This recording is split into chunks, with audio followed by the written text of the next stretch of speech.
सुप्रभात बच्चों। आज हम पढ़ रहे हैं पार्ट 3 एल्बम की आगे की कहानी। इससे पहले हमने जाना था कि पंडित शादीराम के पास जब पैसे आते हैं तो वो लाला सदानंद को वो पैसे चुकाने के लिए उनके घर पहुंच जाता है और उन्हें वो पैसे चुका देता है।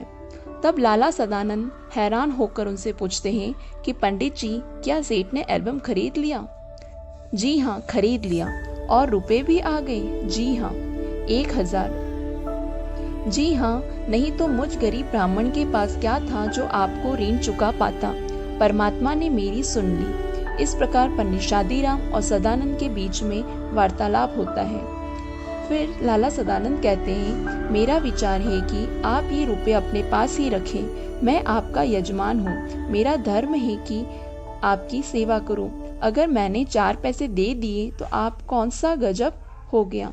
अब इसमें बताया गया है कि लाला सदानंद उनसे कहते हैं कि मैं आपका यजमान हूँ और आप एक ब्राह्मण हैं, और अगर मैंने आपको कुछ दे भी दिया तो ज़रूरी नहीं है कि आप उसे चुकाएं, ये तो मेरा धर्म है।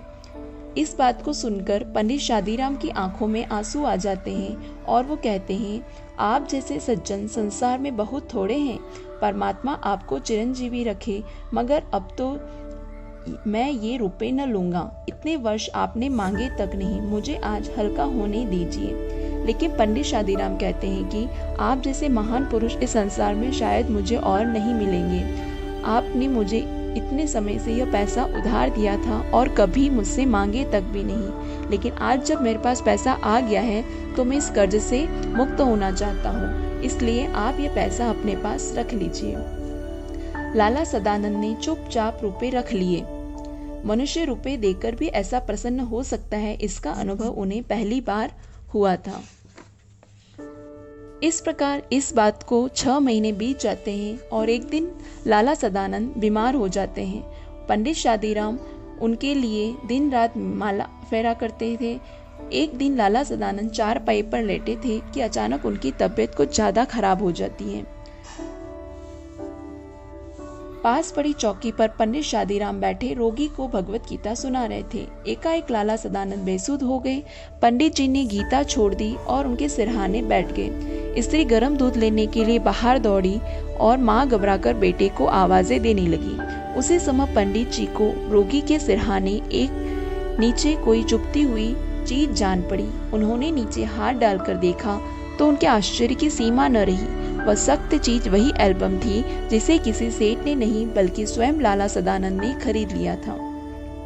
अब इसमें बताया गया है कि पंडित शादीराम जो सोच रहे थे कि उनका एल्बम किसी मारवाड़ी सेठ ने खरीदा था, लेकिन जब वही एल्बम उन्हें लाला सदानंद के सिरहाने के नीचे मिला तब उन्हें इस बात का पता चला कि वह एल्बम किसी और ने नहीं बल्कि स्वयं लाला सदानंद ने ही खरीदा था।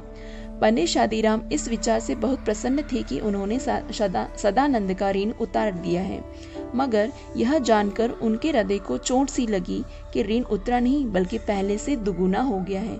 उन्होंने एक ठंडी सांस भरी। अब इसमें बताया गया है कि शादीराम अभी तक इस बात को लेकर बहुत ही खुश थे कि उन्होंने ऋण चुका लिया है, लेकिन आज जब वह एल्बम उन्होंने लाला सदानंद के पास देखा तब उन्हें इस बात का एहसास हुआ कि वाकई में वह ऋण उतरा नहीं है बल्कि और भी दुगुना हो गया है। कुछ देर बाद लाला सदानंद को होश आया। उन्होंने पंडित जी से एल्बम छीन लिया। धीरे से कहा, यह एल्बम अब मैंने सेठ साहब से मंगवा लिया है। पंडित जी जानते थे कि यजमान झूठ बोल रहे हैं।